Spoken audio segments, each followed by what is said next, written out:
Hi everyone, welcome back to my channel the brown eyed. मैं हूँ पूर्वा। कैसे हैं आप सब? आज का मेरा वीडियो मेरी प्रेगनेंसी सीरीज़ का नेक्स्ट वीडियो है और आज मैं थर्ड ट्राइमेस्टर के कुछ हैक्स लेके आई हूँ। मेरा इस टाइम थर्ड ट्राइमेस्टर ही चल रहा है और मेरा 8th मंथ अब बहुत ही जल्द ख़त्म होने वाला है और ये सारे हैक्स मैं अपने पर्सनल एक्सपीरियंस से लेके आई हूँ और इसके अलावा मैंने अपने चैनल में फर्स्ट ट्राइमेस्टर हैक्स और सेकंड ट्राइमेस्टर हैक्स भी डाले हैं। अगर आप किसी प्रेग्नेंट लेडी को जानते हैं जिसके लिए वो हैक्स कुछ यूज़फुल हो सकते हैं तो आप उनके संग उसे ज़रूर शेयर करें और आप भी उसे ज़रूर देखें। Let's get back to this video. I hope ये वीडियो आपके लिए भी हेल्पफुल होगा। बात करते हैं मेरे फर्स्ट हैक की। फर्स्ट हैक है वॉमिटिंग को लेकर। एक्चुअली मेरे फर्स्ट ट्राइमेस्टर में मुझे वॉमिटिंग हो रही थी और सेकंड ट्राइमेस्टर में 4th मंथ तक मेरी वॉमिटिंग चली थी, लेकिन उसके बाद फिर वो बंद हो गई थी। लेकिन थर्ड ट्राइमेस्टर के बाद मुझे फिर से वॉमिटिंग स्टार्ट हो गई थी और एक्चुअली मैं काफ़ी टेंस्ड हो गई थी कि क्या ये फिर पूरे थर्ड ट्राइमेस्टर रहने वाली है। बट 7th मंथ में ही रही थी और 8th में मुझे नहीं हुई वॉमिटिंग। इस वॉमिटिंग से बचने का जो सबसे सिंपल हैक है वो है कि आपको फ्रीक्वेंट मील्स लेनी है, यानी आपको हर 2 घंटे में कुछ ना कुछ खाना है। अगर गैप ज़्यादा हो जाता है तो आपके एसिडिटी हो जाती है जिसकी वजह से वॉमिटिंग आ जाती है। तो आपको हर 2 घंटे में कुछ ना कुछ ज़रूर खाना है और मेरे केस में मुझे ये काफ़ी हेल्पफुल लगा था। और लंच के पहले आप बटर मिल्क ज़रूर लें और ज़ीरा पाउडर अपनी डाइट में इंक्लूड करें। आप जिस तरह से भी ज़ीरा पाउडर ले सकते हैं आप उसको ऐड करें, उससे भी आपका जो डाइजेशन है वो ठीक रहता है और आपके वॉमिटिंग कम होगी। इवन मेरी एक फ्रेंड ने मुझे सजेस्ट किया था कि ज़ीरा पाउडर और अजवाइन का पाउडर भी हम ले सकते हैं। आप वो चाहो तो वो भी ले सकते हो। जो नेक्स्ट प्रॉब्लम है जो मैंने फेस करी है वो है कि back pain and foot pain. Third trimester आने के बाद बैक पेन स्टार्ट हो गया था, तो उसका सल्यूशन मुझे डॉक्टर ने बताया था कि मुझे अपना जो पोस्चर है, हमारी जो सिटिंग पोजीशन है और जो हमारा स्टैंडिंग पोजीशन है उस पर थोड़ा सा ध्यान देना होगा। अगर वो चीज़ पे मैं ध्यान नहीं दूंगी तो फिर मेरा बैक पेन और बढ़ सकता है। और बैक पेन होना बहुत ही नॉर्मल है क्योंकि आपका जो बेबी है उसका वेट बढ़ता है, इससे आपकी पूरी बॉडी में थोड़ा सा एक प्रेशर आने लगता है जिसकी वजह से बैक पेन होता है। लेकिन इसे हम कुछ चीज़ों पर ध्यान दे के थोड़ा सा कम कर सकते हैं। सिटिंग पोजीशन पे हमें हमेशा ये ध्यान देना है कि हम जब भी बैठ रहे हैं तो हमें अपने पीछे 2 पिलो का सपोर्ट लेना है। विदाउट सपोर्ट हमें नहीं बैठना है। आपको पैर सीधे करके काफ़ी देर तक नहीं बैठना है। आपको कोई फुट स्टूल यूज़ करना है। इन सब चीज़ें करके भी आपके पैरों का भी आपका दर्द ठीक हो जाएगा। और इसके अलावा हम जब भी खड़े होते हैं तो हमें स्ट्रेट खड़ा होना है। हमें हल्का सा भी बेंड नहीं होना है, हमें स्ट्रेट रहना है। बेंड होके नहीं, झुक के नहीं चलना है। ये सब चीज़ें अगर हम ध्यान देंगे तो हमारा जो पेन है वो कम हो सकता है। इसके अलावा अगर आपके पैरों में स्वेलिंग आ जाती है तो आपको गर्म पानी में नमक डाल के अपने पैरों में सिकाई करनी है। इसका ये एक अच्छा सल्यूशन है। इवन मुझे आज तक 2 बार स्वेलिंग फील हुई है तो मैंने 2 बार ये किया है, उससे मुझे काफ़ी आराम मिल गया था। और साथ में अगर आपके डॉक्टर ने आपको वर्कआउट और वॉक करना या एक्सरसाइज करना बताया हुआ है तो उसको भी ज़रूर करिए। इससे भी जो बॉडी पेन है वो थोड़ा कम हो जाता है। और मैं वॉक तो अपना डेली 2 टाइम का करती ही हूँ हर हाल में। और इसके अलावा वर्कआउट भी मैं कोशिश करती हूँ करने का। मुझे हफ्ते में 5 दिन बताया गया है। मैं 5 दिन पूरी कोशिश करती हूँ करने का। बीच में कभी कभी फेस्टिवल्स की वजह से थोड़ा बहुत रह गया है मेरा। अब बात करते हैं नेक्स्ट प्रॉब्लम की। जो नेक्स्ट प्रॉब्लम है वो है हार्ट बर्न की। गले और सीने में बहुत ज़्यादा जलन होती है जिसको हार्ट बर्न भी कहते हैं और ये एक बहुत ही कॉमन सिम्टम होता है थर्ड ट्राइमेस्टर का, जो मुझे तो बहुत ही ज़्यादा हो रहा है। इसको कुछ लोग इस बात से भी कनेक्ट करते हैं कि अगर आपके बेबी के सर में बाल ज़्यादा हैं तो आपको ज़्यादा हार्ट बर्न होता है। देखते हैं कि ये जो ओल्ड वाइफ टेल है क्या ये सच है कि नहीं। बट जो हार्ट बर्न की प्रॉब्लम है वो बहुत ज़्यादा होती है। इसका सल्यूशन मेरे डॉक्टर ने दिया था मुझे और जिसमें उन्होंने बोला था कि जिस दिन बहुत ज़्यादा उस दिन तुम डाइजीन ले सकते हो। डाइजीन एक सिरप के फॉर्म में आता है और अगर आपको बहुत ज़्यादा प्रॉब्लम हो रही हो तो आप ले सकते हो। बट मैंने आज तक डाइजीन नहीं पिया बिकॉज मैं किसी भी तरह की दवाइयों को अवॉइड कर रही हूँ। मैं नहीं लेती हूँ। बट मेरे डॉक्टर ने बोला था कि ये सेफ़ है। अगर आपको बहुत ज़्यादा प्रॉब्लम है तो आप डाइजीन ले सकते हो। इसके अलावा डॉक्टर ने मुझे बताया था कि अगर हार्ट बर्न रात में बहुत ज़्यादा हो रहा है और सोने में दिक्कत हो रही है तो आप बैठ के भी सो सकते हो, कर सकते हो अपने पीछे 3-4 पिलो लगाकर। इस तरह से सिटिंग पोजीशन में भी आप सो सकते हो, थोड़ा आराम मिलता है हार्ट बर्न में। हार्ट बर्न में भी आपको स्मॉल मील्स लेनी होती है, यानी कि आपको एकदम से बहुत सारा नहीं खाना है, थोड़ा थोड़ा खाना है लेकिन फ्रीक्वेंटली खाना है। और पानी भी आपको पीते रहना है, स्मॉल सिप्स पूरा दिन। एक ये भी सोल्यूशन है। इसके अलावा कुछ सोल्यूशन और है जो मैंने ट्राई करे हैं। वो ये है कि मुझे अक्सर रात में बहुत ज़्यादा हार्ट बर्न बढ़ता था तो मैं ठंडा दूध पीती थी, जिससे मुझे एक्चुअली मैं काफ़ी रिलीफ मिलता था और मुझे अच्छा लगता था। तो आप ये भी ट्राई कर सकते हो कि रात में आप गर्म दूध ना पीकर थोड़ा ठंडा दूध पिएं। इसके अलावा मैंने एक चीज़ और ट्राई करी हुई है, मैंने वनीला आइसक्रीम भी खा के देखा है और उससे भी हार्टबर्न सही हो जाता है। काफ़ी आराम मिल जाता है। बट वो आप डेली नहीं खा सकते हो, और जब भी खाओ तो 1 चम्मच ही खाओ। फ्रिज में आप रख सकते हो और 1 स्पून जब भी आपको लगे आप खा सकते हो, तो इससे कि आपका बहुत ज़्यादा भी नहीं खाना है, अदरवाइज़ ब्लड शुगर बढ़ जाएगा।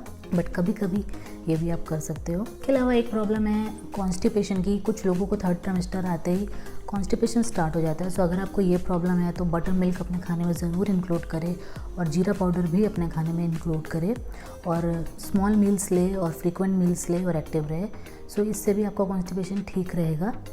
इसके अलावा जो मैंने पर्सनली प्रॉब्लम फ़ील करी है, जो कि मुझे पूरे 3rd ट्राइमेस्टर में फ़ील हो रही है, जिसमें तो एक तो हार्टबर्न था जो बहुत ज़्यादा है, इवन अभी भी है, और इसके अलावा जो सेकंड बड़ी प्रॉब्लम है वो है लेग क्रैम्प्स की।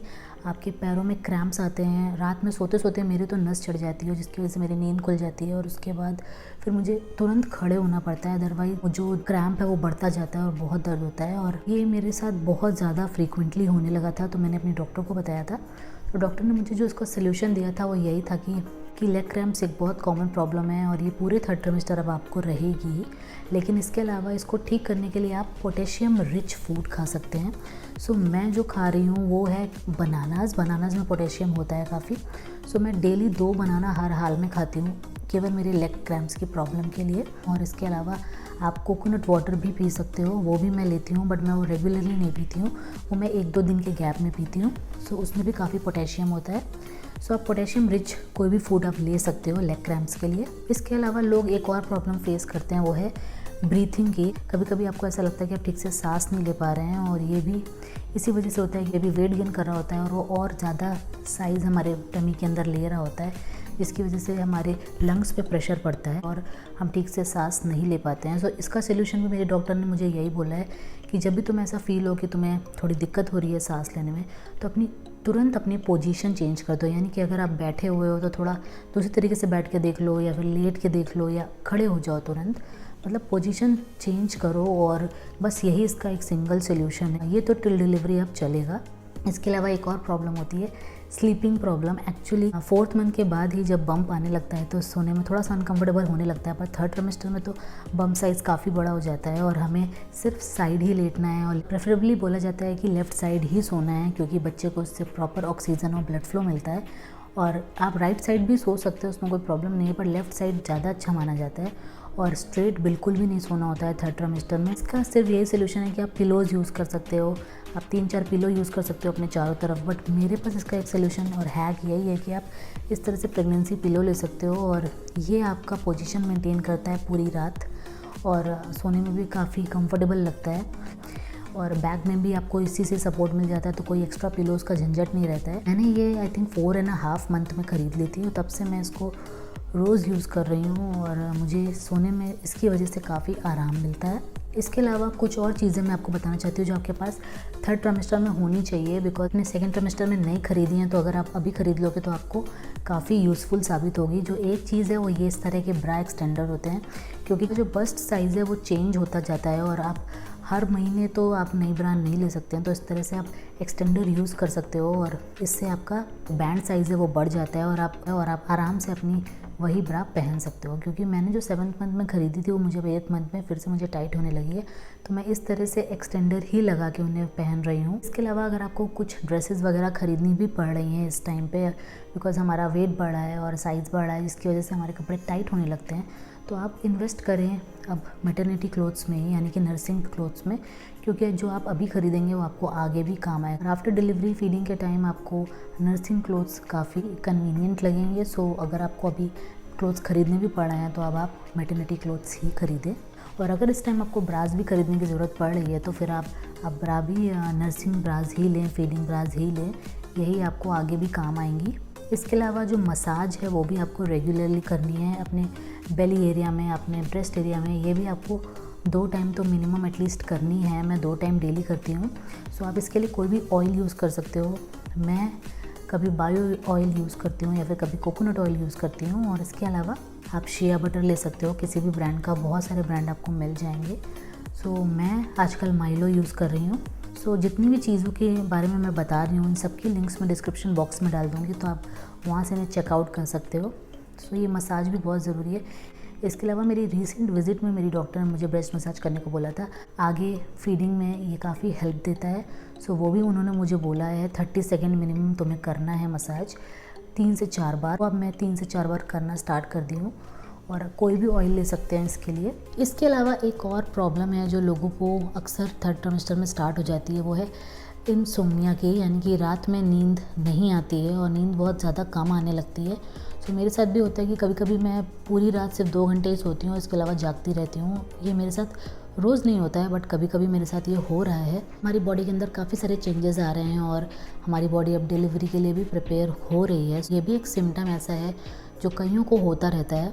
सो मेरे साथ भी ये हो रहा है। तो इसका सिर्फ एक यही सोल्यूशन है कि आपको दिन में जब भी कभी टाइम मिले या आपको जब भी कभी दिन में थोड़ा सा भी थकान लगे, आप रेस्ट ज़रूर करें और हो सके तो आप एक नैप भी ले लें। सो इस तरह से आप अपनी नींद को भी बैलेंस कर पाएंगे और आपको थकान थोड़ी कम लगेगी। और जब भी आप थकान फील करें तो आप रेस्ट ज़रूर करें। सो ये थे मेरे कुछ हैक्स जो कि थर्ड ट्राइमेस्टर में मुझे काफ़ी हेल्पफुल लगे हैं। सो आई होप ये वीडियो आपके लिए भी हेल्पफुल होगा। वीडियो अगर पसंद है तो इसे लाइक करें, शेयर करें, और कोई ऐसा हैक है जो मैंने मिस कर दिया हो तो मुझे कमेंट में ज़रूर बताएं, मैं भी ज़रूर ट्राई करूँगी। और जो व्यूअर्स ये वीडियो देख रहे हैं उनको भी उससे कुछ हेल्प मिलेगी। तो अगर आप मेरे चैनल पर नए हैं तो उसे सब्सक्राइब करें। आप मुझे इंस्टाग्राम में भी फॉलो कर सकते हैं, ये है मेरा हैंडल। सो मिलते हैं मेरे अगले वीडियो में। Until then, bye bye.